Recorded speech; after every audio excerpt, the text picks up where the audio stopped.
Indonesia. Mozaik Indonesia.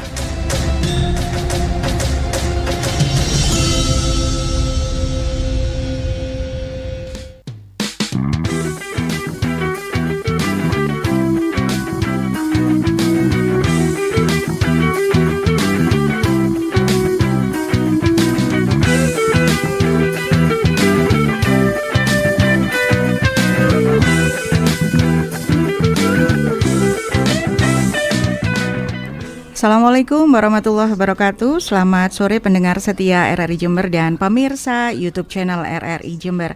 Berjumpa kita sore ini dalam Mozaik Indonesia edisi akhir pekan. Saya Eti Darmiati bersama tim. Ada Bung Kuku Faizatama dan kawan-kawan serta Aprilia Purbosari dan kawan-kawan yang bertugas hari ini. Pendengar, kita sudah di era abad 21. Dunia digital semakin canggih luar biasa. Pernah kepikiran gak sih betapa pentingnya kita memiliki modal atau bekal yang cukup biar kita di ibarat ini panggung ya, di panggung dunia digital kita bukan saja sebagai penonton tapi juga sebagai pemain yang cerdas dan aman. Pernah kepikiran gak sih? Kalau saya sering kepikiran itu. Itu sebabnya untuk bisa menjadi pemain yang cerdas, yang aman dan nyaman, kita butuh edukasi, butuh literasi digital. Sore hari ini sengaja kami hadirkan, ini tokoh-tokoh keren dari relawan TIK Cabang Jember. Saya sapa dulu, sementara baru 2 tokoh yang hadir, yang seorang lagi masih dalam perjalanan. Saya sapa yang sudah ada di studio. Assalamualaikum. Waalaikumsalam warahmatullahi wabarakatuh. Iya, yang pertama ada Mas Dimas Adrian. Beliau Ketua Umum Relawan TIK Cabang Jember. Selamat datang Mas Dimas. Selamat datang, makasih ya sebelumnya Mbak Eti udah mengundang kita untuk hadir di sini. Iya. Ini nggak cocok sama fotonya ya. Saya nggak nyangka masih sangat muda ternyata. Sepantaran tole kan. Iya, seusia dengan putra saya. Iya, masih muda ini Mbak. Oh iya. Kemudian yang nggak asing ini ada Mas Edi Jo, Mas Edi Wiharjo, Kepala Divisi Media di Relawan TIK Cabang Jember. Sehat Mas? Alhamdulillah. Matur nuwun sudah berkenan meluangkan waktu. Ini para relawannya rame-rame diajak ke RRI gitu ya Mas ya. Baik, sebelum kita ngobrol lebih jauh sembari menanti Mas Raditya Fajar Ramadhani, sekretarisnya, saya ke Mas Dimas dulu. Biar pendengar dan pemirsa lebih ngeh lagi tentang relawan TIK, bisa diceritakan itu apa sih visi dan misi kemunculan relawan ini, monggo. Oke, siap. Terima kasih Mbak Eti atas waktunya. Jadi relawan TIK sendiri itu sebenarnya bukan di Jember aja Mbak, di seluruh Indonesia itu ada gitu ya. Jadi kita hadir itu untuk memberikan edukasi kepada masyarakat umum, baik anak kecil sampai orang dewasa sekalipun, tentang bagaimana sih cara menggunakan internet dengan baik dan apa aja sih dampak baik dan dampak buruk di dalam internet. Itu tugas kita, memberikan edukasi ke seluruh masyarakat yang ada di Indonesia. Nah, berhubung saat ini RTIK Jember berpusat di Jember, ya jadi kita memberikan berbagai edukasi ke seluruh masyarakat yang ada di Jember. Seperti itu Mbak Eti. Oke. Jadi singkatannya RTIK ya? RTIK benar. RTIK Cabang Jember. Cabang Jember. Oke, berarti ini apa jalurnya sampai ke pusat gitu ya? Iya, benar. Oke. Kemunculan relawan atau RTIK ini sejak tahun berapa tuh kira-kira? Kalau yang Jember?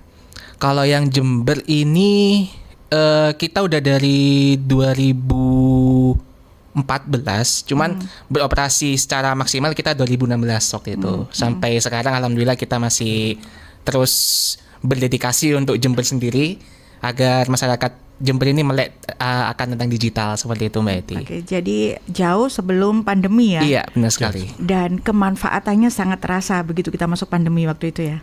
Benar banget Mbak. Baik, terima kasih Mas Dimas. Sekarang bergeser ke Mas Edi Jo. Boleh cerita nih Mas, kalau kita bicara tentang literasi digital di era saat ini, apa sih elemen-elemen kunci yang harus kita tahu agar kita bisa semakin melek gitu istilahnya? Literasi digital itu ada 4 pilar, istilahnya bahasa Inggris, tapi saya coba komunikasikan pakai bahasa bayi katanya. Jadi Yang pertama itu adalah saya singkat menjadi cabe. Cabe. Ya. Jadi yang pertama itu cakap digital atau digital skill. Cakap ya, bukan cakep ya. Cakap. Jadi kemampuan untuk mengoperasikan perangkat dan aplikasi. Kemudian A-nya itu aman, atau dikenal dengan digital safety. Satu contoh misalkan begini, kadang kita tanpa sengaja gitu ya, kepengen untuk posting liburan keluarga di suatu tempat bareng-bareng gitu ya.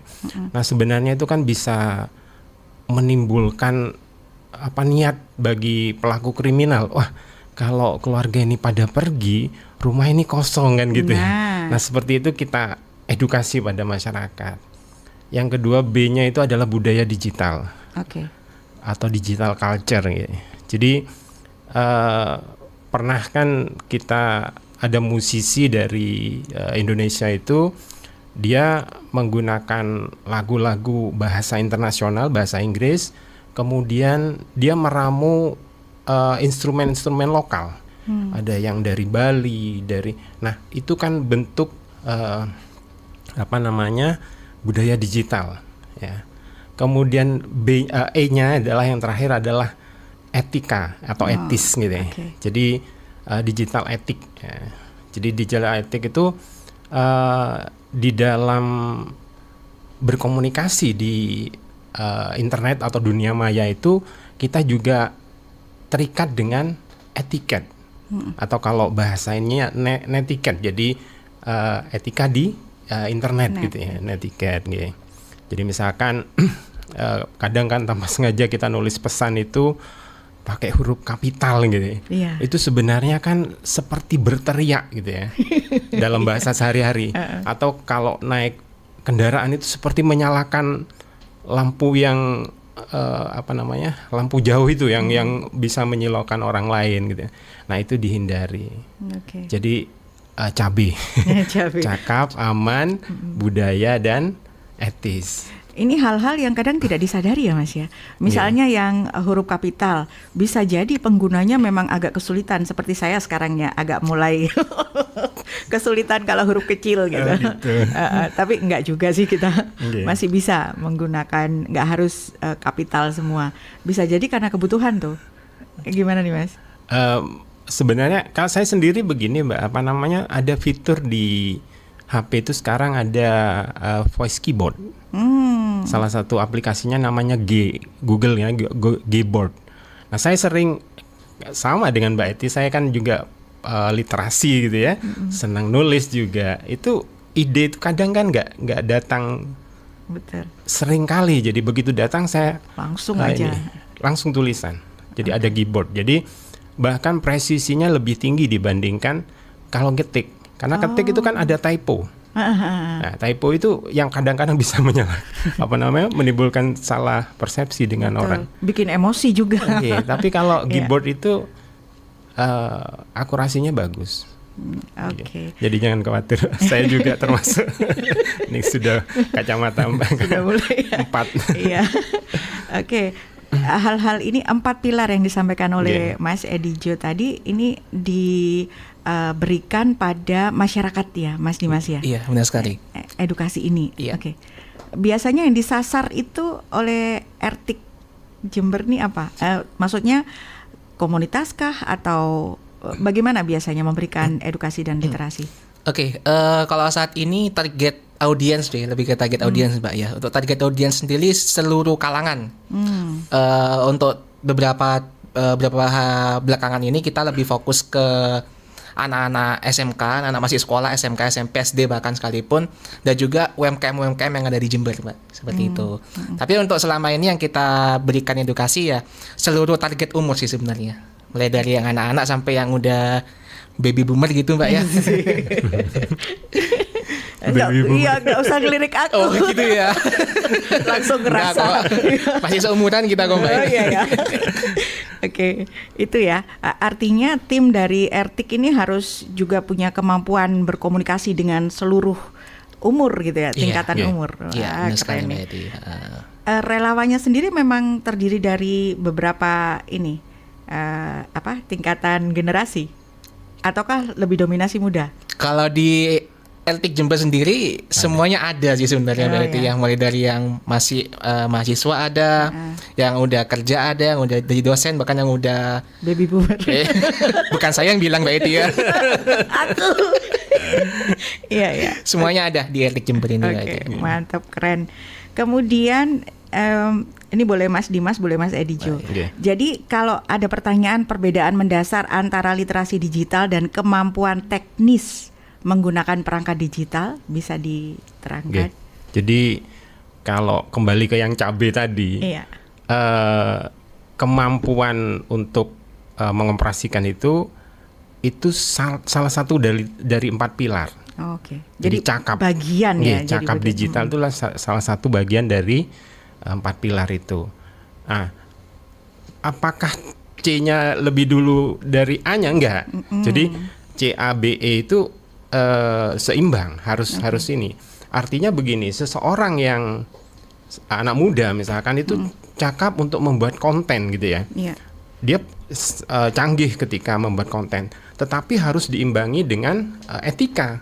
Apakah itu konten itu mengganggu privasi orang lain atau tidak? Nah, itu harus cabenya itu harus semua terakomodasi. Oke, berarti CABE ini setara sebenarnya Betul, ya. iya. Tidak Tidak ada berdasarkan yang- urutan nih. Betul. Cuman itu tadi saya nyari-nyari Biar itu berbunyi. sudah saya nyari-nyari biar bahasa bayi katanya. Itu akhirnya ketemu cabe. Karena kalau pakai digital safety, digital culture itu kayak gimana ya? Di awang-awang gitu. Iya, iya, nggak nyampe nanti. Iya. Cabe pas ini kalau sudah dirasakan pedesnya. Wow. Jangan khawatir. Oke. Saya akan segera menyapa yang baru tiba di studio. Ada Mas Raditya Fajar Ramadhani. Selamat sore, Assalamualaikum Mas Radit. Selamat sore. Ya, selamat datang di studio. Iya. Oke, kena macet tadi ya. Iya. Oke, selamat bergabung, kemudian persiapkan diri terlebih dahulu biar tarik nafas enak gitu ya. Balik lagi ke Mas Dimas dan Mas Edijo.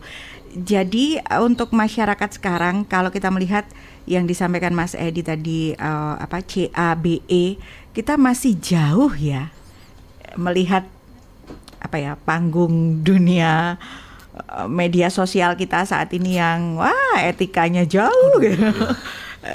Ini bagaimana melihat fakta seperti ini yang tersirat di benak Mas Dimas dulu? Oke, iya kalau kita memang lihat sosial media sekarang Mbak Eti ya, Masya Allah sekali ya. Yang namanya filter mungkin udah kehapus mungkin ya. Iya. Yang menjadi fakta menarik Mbak Eti ya, Indonesia ini termasuk negara kurang etis se-Asia. Astagfirullah, tahun berapa itu? Kalau nggak salah 2022. Oke. Kalau sekarang nggak tahu ya gimana. Itu menurut Sejak 2022. Iya, Oke. menurut dari Microsoft Mbak Eti gitu ya. Ini kan ya sekarang nggak tahu ya, harapannya mungkin sekarang menjadi lebih baik lagi gitu ya. Cuma kan ini menjadi PR berat banget buat kita, terutama relawan TK Jember. Bagaimana cara kita untuk memberikan edukasi kepada semua kalangan masyarakat gitu ya. Gimana sih cara kita menggunakan internet dengan baik, gimana cara kita beretika, gimana cara kita lebih aman di dalam media digital. Nah, itu tugas kita yang benar-benar memberikan informasi kepada seluruh kalangan, mulai dari anak-anak bahkan sampai orang dewasa, seperti itu Mbak Eti. Oke. Kalau dari sudut pandang Mas Edijo, monggo. Kebetulan yaitu tadi tahun 2000 ya. Jadi tahun 2000 pemerintah merasa ada yang perlu diperbaiki. Akhirnya RI 1 waktu itu mencanangkan gerakan literasi digital atau LIDIK ya. Kami termasuk narasumber yang terpilih secara nasional sekitar 200 orang ya. Tapi waktu itu dilakukan secara daring karena waktu itu masa pandemi. 2020, 2021 sampai 2023 ya Mas ya. Iya, Jadi 2023. ada targetnya sekian ribu kelompok masyarakat. Kami kebetulan ada yang di sekolah seperti SMK Kartini, kemudian di beberapa tempat. Kalau yang daring bahkan bisa lintas provinsi. Saya pernah di Kalimantan waktu itu. Kalimantan tergantung dari EO yang menunjuk. Iya. Jadi ada targetnya sekitar berapa 50.000 atau berapa ya? Masyarakat, jadi ada guru, ada siswa, ada tentara, ada Seluruh elemen pokoknya. seluruh elemen Dijadikan sasaran target. targetnya, nggih. Untuk ya itu tadi biar tidak terkenal sebagai Paling tidak yang tidak etis. sopan. Oke, sekarang saya ke Mas Raditya. Boleh tahu dari sudut pandang Mas Raditya sebagai sekretaris dari RTIK cabang Jember nih, mengapa literasi digital menjadi semakin penting di abad sekarang ini, Mas? Di sekarang ini kan teknologi itu berkembang secara pesat ya. Kita harus memberikan penguatan agar masyarakat itu tidak bisa terjerumus ke dalam hal negatif dalam bidang digital tersebut. Oke, begitu. Mau ditambahkan Mas Dimas? Oh iya, ya benar sebenarnya kata Mas Radit ya. Sekarang semuanya serba teknologi. Kalau bahasa Maduranya kan everything is sebuah teknologi ya, gitu ya skalanya. Jadi semuanya serba teknologi, semuanya serba dimudahkan saat ini. Bahkan mungkin sekarang ada yang fenomena yang namanya AI Mbak Eti ya. Iya. Itu ya bisa menjadi musuh dan juga teman juga bagi kita, gimana sudut pandang kita ke depannya. Maka dari itu literasi digital ini memang sangat penting banget, apalagi di era saat ini gitu ya. Era saat ini penting banget buat kita memberikan literasi digital kepada seluruh kalangan masyarakat yang ada di Indonesia. Bahkan Komdigi sekalipun kan mereka ingin kita semua masyarakatnya ini saling berkolaborasi untuk menaikkan angka literasi digital terutama yang ada di Indonesia ini. Yang udah berjalan tadi katanya Pak Edi dari 2020 bahkan sampai sekarang pun masih tetap berjalan program literasi digital ini. Target itu tapi berarti belum tercapai ya, sekian puluh ribu itu. Kalau target udah tercapai beberapa tahun yang lalu, cuman sekarang lebih dinaikkan lagi targetnya. Iya. Ada target lain yang harus tetap kita jalankan Mbak Eti ya. Karena kalau RTIK Jember sendiri Mbak Eti ya, ketika kita memberikan edukasi ke masyarakat terutama yang di desa mungkin ya yang belum paham tentang teknologi itu kelihatan banget jomplangnya antara kesenjangan teknologinya sangat-sangat kelihatan di sana. Maka dari itu di Jember itu ya. di Jember. Oke. Di Jember. Oh ya, fakta nih. Kita bicara tentang fakta.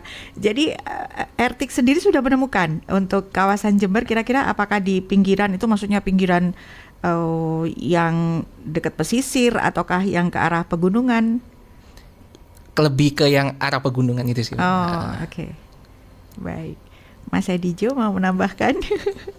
Ini temuan-temuan keren ini. Saya nggak nyangka kalau dapat jawaban gini. Jadi gini Mbak, kami seperti disampaikan tadi bergerak di setiap jenjang gitu ya.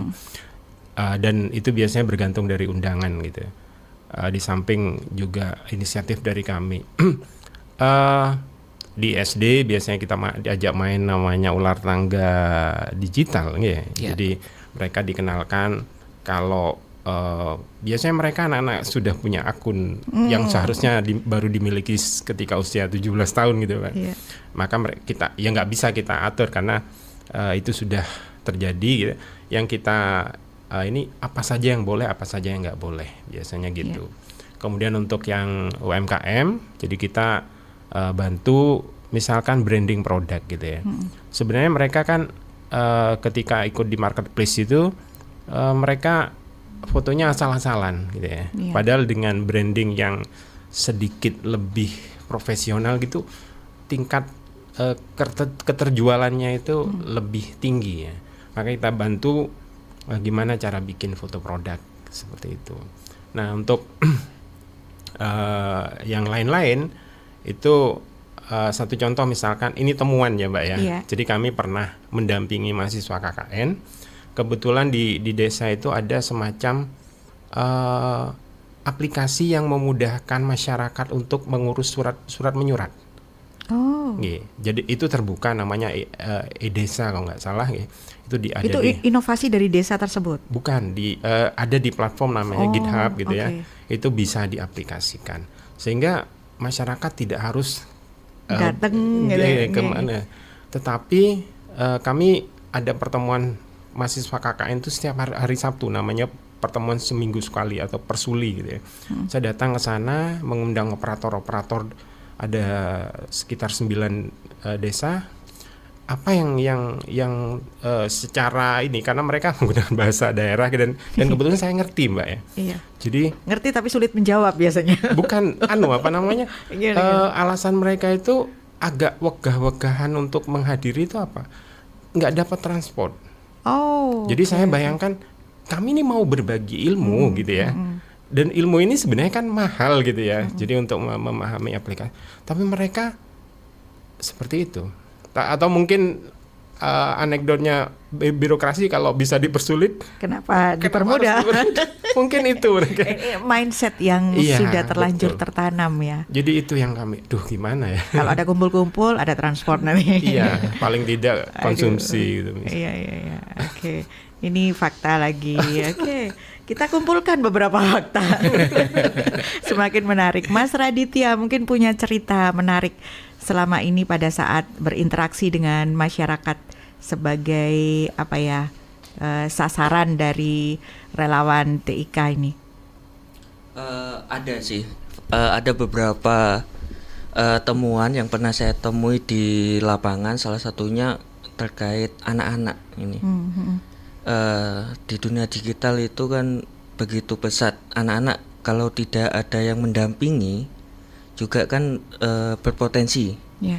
Waktu itu ada kebetulan ikut teman ini, diajak teman di suatu daerah di Kabupaten Jember. Itu Sebut saja daerah Tit gitu iya. ya.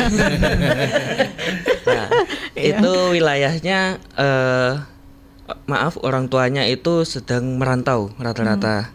Nah, sebelum pandemi itu anak-anak dari Pak kampungnya itu membuat kayak gazebo gitu untuk kumpul anak-anak, disediakan wifi. Wah, ini Nah, bisa rame nih. Iya. Dari pagi sampai malam sampai pagi lagi. jadi dipantau langsung oleh Pak kampungnya waktu itu. Nah, setelah pandemi kan belajar online terus ini ya. Belajar online terus, dari orang tuanya kan nggak enak itu, jadinya dipasangkan wifi di rumahnya masing-masing. Oke. Nah, sedangkan tinggalnya bersama kakaknya ataupun neneknya. Nah, dari situ kan untuk pengawasannya juga kurang. Nah, itu bisa dari situ kita mencoba bagaimana kita mengedukasi. Jadi membentengi anak-anak itu supaya tidak terjerumus dari hal-hal negatif di dunia teknologi ini. Juga ada pernah mendapat telepon yang tidak dikenal gitu. Jadi dunia teknologi itu untuk anak-anak harus betul-betul kita bentengi, kita jaga bareng-bareng gitu. Oke.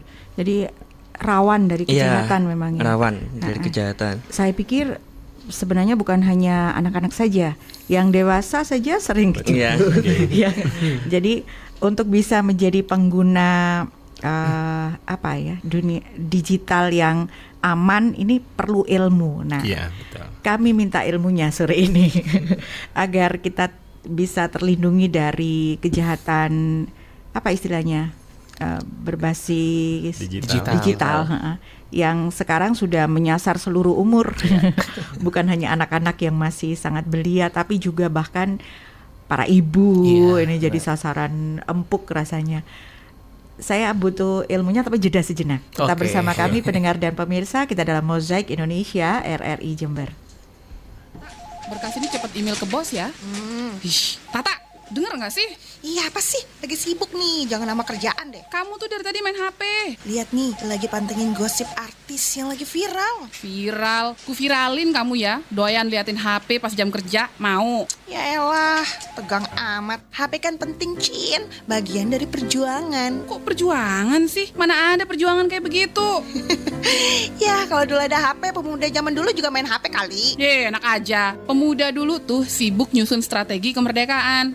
Neng, boleh kita main HP, tapi lihat situasi dong. Jangan pas jam kerja, apalagi sampai ngerasa ditambahin kerjaannya. Iya nih aku matiin HP-nya. Halo, iya bos? Tata, kamu belum email ke saya berkasnya? Hah? Iya. Gawai atau gadget memang ada manfaatnya. Yuk bijak gunakan gadget agar bangsa ini semakin maju dan bersaing dengan bangsa lain.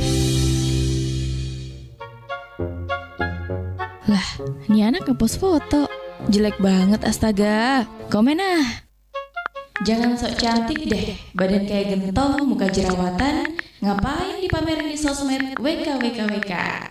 Dah ah, mandi dulu. Ntar telat ke sekolah. Dia datang. Mana? Itu dia. Yaudah, diam. Ninda, kamu kok jahat banget sih jadi orang? Lah, memangnya saya ngapain? Saya aja baru dateng. Kamu tuh ya, sering banget komen-komen jelek di sosmednya Mita. Ngatain gendut lah, jerawatan lah. Kasian tuh si Mita, nangis di kamar mandi dari tadi, nggak mau keluar. Gara-gara komenanmu, dia tertekan. Kamu sadar nggak kalau itu salah? Punya hati nggak sih kamu? Loh, itu kan cuma candaan.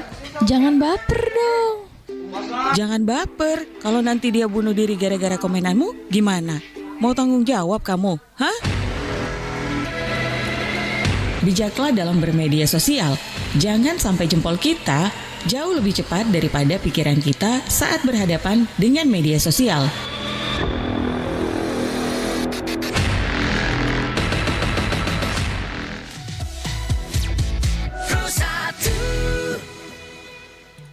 Mozaik Indonesia. Mozaik Indonesia.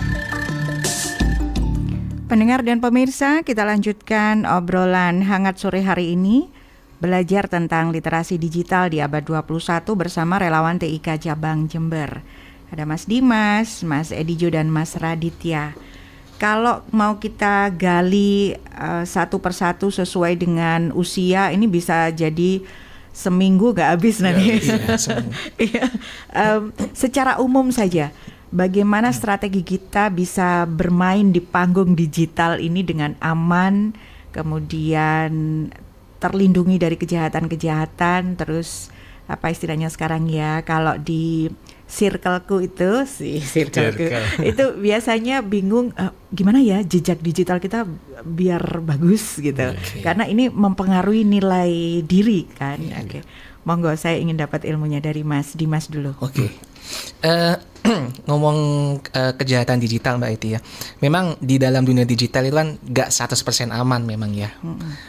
Ada sekian persennya buat kejahatan muncul di dalamnya gitu, karena kan kasus juga banyak ya tentang kejahatan digital, mulai dari phishing sampai penipuan online dan sebagainya, itu banyak banget terjadi terutama di masyarakat Indonesia gitu ya.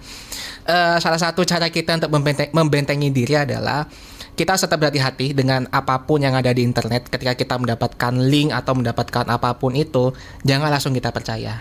Kita cek dulu faktanya, kita cek dulu kredibilitasnya, apakah ini asli atau enggak. Ketika kita mungkin mendapatkan sebuah berita gitu ya, sekarang kan sering banget berarti ya, ada berita hoax, berita misinformasi dan sebagainya, yang mungkin menyasar seluruh masyarakat. Bahkan yang saat ini yang saya rasa sering banget kena itu biasanya bapak-bapak sama ibu-ibu Mbak Eti ya. Kadang kan di grup WA gitu ya, di grup WA RT atau grup WA RW gitu ya, di dalamnya kan ada orang nge-share apa video atau berita hoax. Itu biasanya mereka cepat banget buat percaya gitu, cepat banget buat percaya. Wah, ini asli nih gitu ya. Wah, ini tanpa mengecek dulu apakah ini beritanya asli, berita asli atau berita hoax gitu ya. Dan cara kita untuk melakukan itu semua ya, kita tahan dulu jari kita, jempol kita, tahan jempol kita, walaupun mungkin tangan kita gatel gitu ya buat mau ngecek ini asli apa enggak, mau ngecek ini berita sungguhan apa enggak. tahan dulu jadinya, jempolnya tahan dulu. Kita cek terlebih dahulu, kita saring sebelum sharing gitu ya. Kita lihat dulu beritanya ini asli apa beritanya nyata gitu ya. Sekarang kan untuk aplikasi sebenarnya banyak banget berarti ya untuk mengecek apakah ini berita asli apa berita hoax gitu ya. Ada contohnya Turnback Hoax dari Komdigi juga ada, dari Mavindo juga banyak. Nah itu ada banyak banget cara kita untuk mengecek apakah ini berita asli atau berita enggak, seperti itu. Nah itu beberapa cara untuk kita aman dalam media digital seperti itu. Dan ngomongin tentang jejak digital ya, ini barusan di jeda barusan itu masuk ke jejak digital juga, iklan barusan itu ya yang komentarnya komentarnya kurang masuk akal gitu ya. Nah itu masuk ke jejak digital juga sebenarnya ke depannya Mbak Eti gitu ya. Jadi apapun yang kita lakukan di dalam dunia internet itu akan terus ada di dalam dunia jejak digital. Bahkan mungkin ketika kita nanti sudah nggak ada di dunia ini, bahkan jejak digitalnya itu masih ada Mbak Eti gitu. Jadi ini yang bikin ngeri nih. Iya, bener banget Mbak Eti. Benar-benar harus kita jaga tentang jejak digital ini. Ya syukur-syukur kalau misalnya jejak digitalnya positif, kita lanjutkan. Kalau misalnya jejak digitalnya negatif itu, wah itu bahkan ada beberapa kasus yang sempat beberapa tahun lalu ada sebuah kasus Mbak Eti ya. Dia keterima di sebuah universitas gitu ya, melalui beasiswa gitu. Semuanya udah lancar, wawancara dan sebagainya sudah lancar semua. Tinggal masuk ke bagian screening. Screeningnya ini screening sosial media Mbak Eti. Aduh. Dan ketika dilihat sosial medianya, ternyata wah gak karuan udah isi sosial medianya. Sudah kata-kata yang jorok, kata-kata yang gak pantas gitu dikeluarkan semuanya. Dan akhirnya yang awalnya dia approve, udah langsung dicoret gara-gara jejak digital dia gitu. Jadi jejak digital ini luar biasa sekali. Maka dari itu mulai dari sekarang kita harus benar-benar untuk menggali jejak digital kita untuk jauh lebih positif lagi. Seperti itu sih kalau dari saya Mbak Eti. Oke. Mas Edi Ju, monggo. Kuncinya saring sebelum sharing. Nah, ini yang agak sulit mungkin ya. Filter karena, dulu sebelum berbagi. Masyarakat kita kan pengen selalu merasa di depan. Betul. Cepet-cepetan. Sama niat baik, sebenarnya niatnya baik. Iya. Saya sering melihat di grup teman-teman sekolah, teman-teman kuliah gitu ya. Itu misalkan mereka menemukan sebuah tas gitu ya, di mana di situ ada dompet.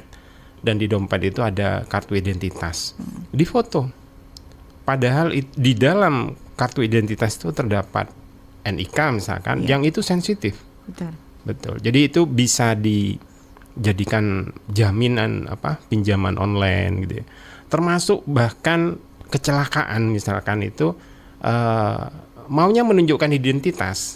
Nah itu biasanya kalau kami sarankan itu di blur dulu. Jadi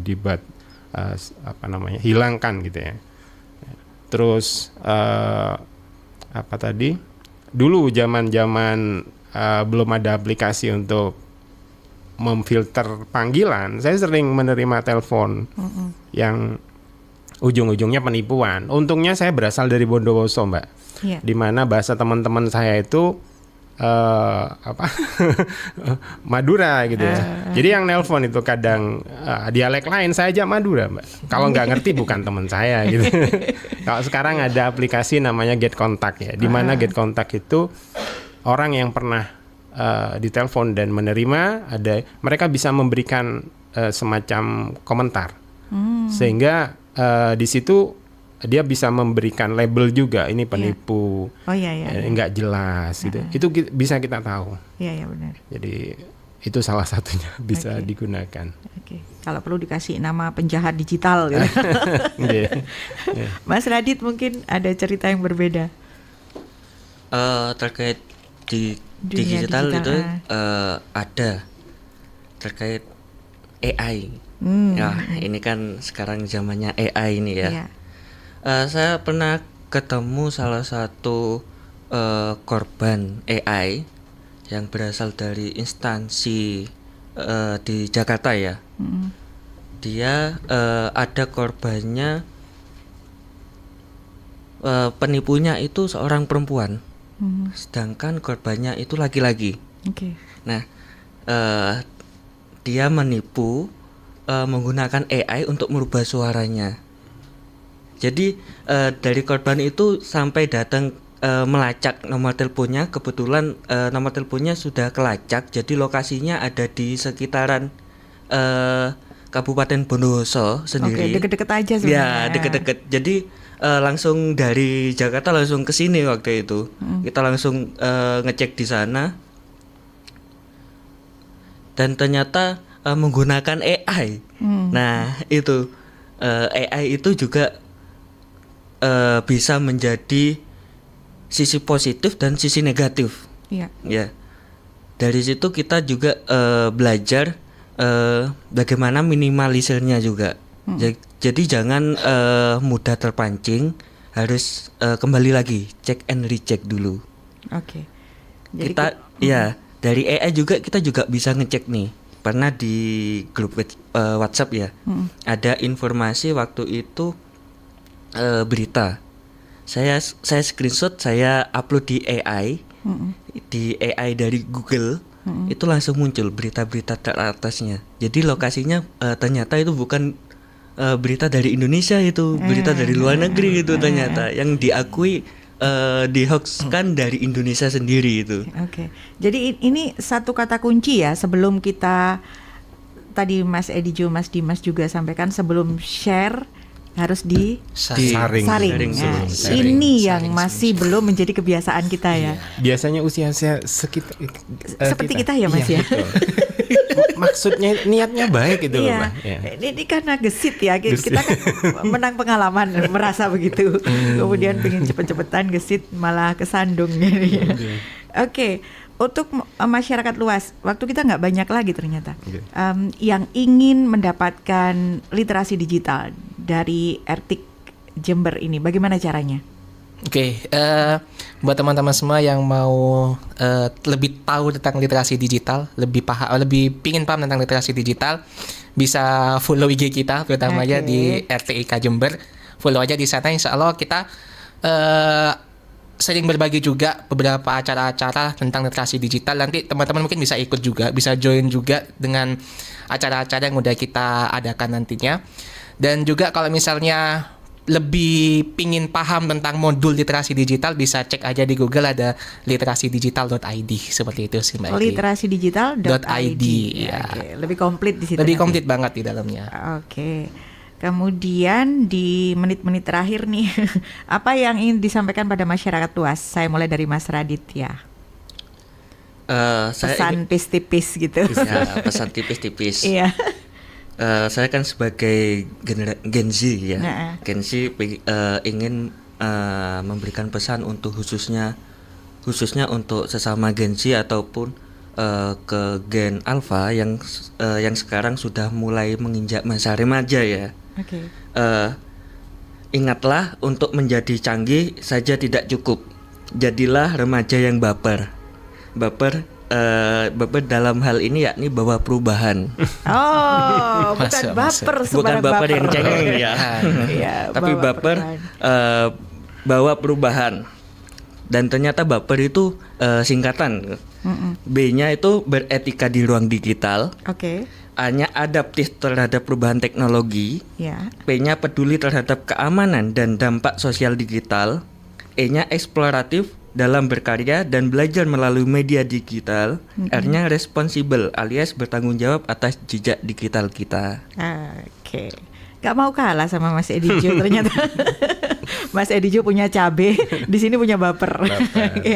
Oke, terima kasih Mas Raditya. Ke Mas Dimas. Nanti gongnya Mas Edijo. Oh, gongnya Pak Edi ya. Iya. Sesuai usia ya. Enggak juga. Udah juga Mbak ya.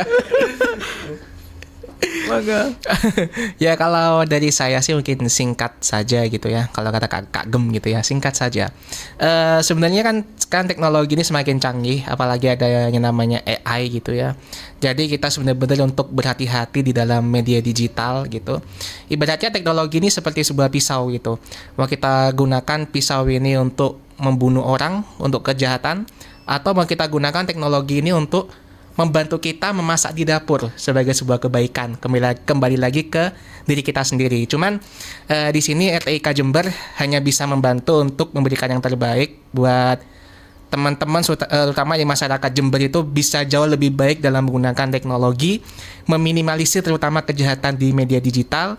Jadi ayo sama-sama kita saling kolaborasi ke depannya, karena kalau kita jalan sendiri juga susah.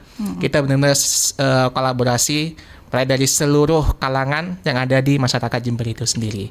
Mungkin itu saja Mbak Eti dari saya. Terima kasih Pak Mas Dimas Adrian, Ketua Umum Relawan TIK Cabang Jember, yang hari ini didampingi oleh sekretarisnya Mas Raditya Fajar Ramadhani. Terima kasih juga. Penutup Mas Edi Wiharjo, Kepala Divisi Media. Media, betul. Baik, jadi buat yang masih belum join dengan Relawan TIK, kami itu di samping mengadakan kegiatan berdasarkan undangan, kami juga sering mengadakan upgrading skill. Jadi silakan kalau mau ikut gabung dengan kami. Nah, di upgrading skill itu kami membicarakan kecakapan cabe tadi itu. Nah, informasi yang berharga buat teman-teman yang belum join gitu. Saya sangat salut terhadap orang-orang Indonesia, Mbak ya. Jadi dulu ada kekhawatiran begitu ada AI itu akan banyak pekerjaan profesi yang akan diambil alih gitu. Diambil alih. Enggak begitu ternyata, switch. Jadi berubah gitu ya. Sekarang itu ada jasa untuk membuat foto menjadi kartun gitu ya. Itu di sosmed ada. Artinya bukan dikalahkan oleh AI, malah mereka ngerjain AI itu. Jadi AI kreatifnya kita di situ ya. AI itu diminta untuk bikin foto supaya menjadi kartun gitu ya. Dijual Mbak 5.000, 10.000 gitu. Tetapi artinya adaptif itu masyarakat kita. Nah, dulu mungkin zaman kita masih jualan yang benda-benda gitu ya.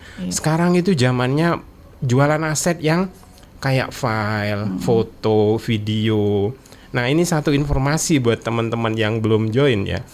Mas Ketum ini Mbak ya, itu jago di bidang jualan aset, namanya microstock ya Mas ya. Dia sudah punya berapa 3.000 lebih aset ya. Itu sekarang per bulannya itu kalau UMR Jember udah lewat udah. Jadi jualan bagi ilmunya dong. Di mana? Di Canva, Adobe sama apalagi Shutterstock. Jadi UMR lewat gitu. Lewat sudah Mbak ya per bulan itu. Mantap. Jadi ini mungkin teman-teman bisa join, bisa kita sharing-sharing lah ya.